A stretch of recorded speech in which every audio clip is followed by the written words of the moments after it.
talk about activists throwing up a Gandhi shield when you talk about use of force and violence.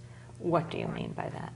Well, that's pretty interesting, that a lot of times if I talk about fighting back, the response by the audience is oftentimes fairly predictable, which is a lot of sort of mainstream peace and social justice activists will put up what I've taken to calling a Gandhi shield. And what that means is they say the names Gandhi, Dalai Lama, Martin Luther King again and again real fast to keep all evil thoughts at bay.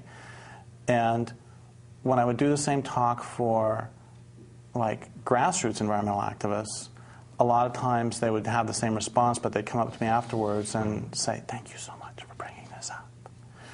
And then when there are other groups of people that when I would talk to them, the response would be entirely different. And this would be prisoners. You've worked in prisons? Yeah, I worked at Pelican Bay State Prison. I taught creative writing there for 4 or 5 years.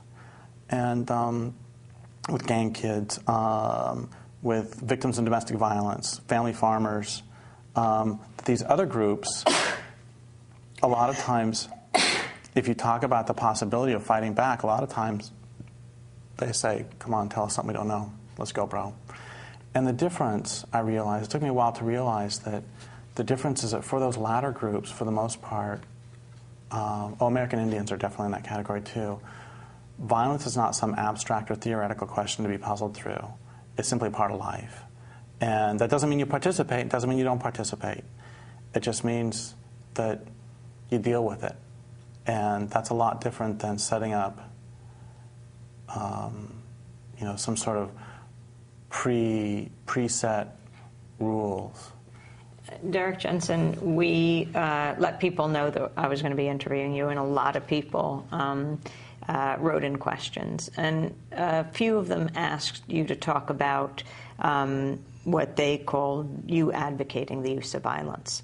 You have written, quote, "What I want is for all activists to act like they are serious about their resistance, and that might include assassinations." What do you mean by that? The world is being killed. And if they were space aliens who had come down from outer space and they were systematically deforesting the planet and vacuuming the oceans and changing the climate, what would we do? There are 2 million dams in the United States. There's about 70,000 dams over 6.5 feet tall. And if we only took out one of those dams every day, it would take 200 years to take them all out. And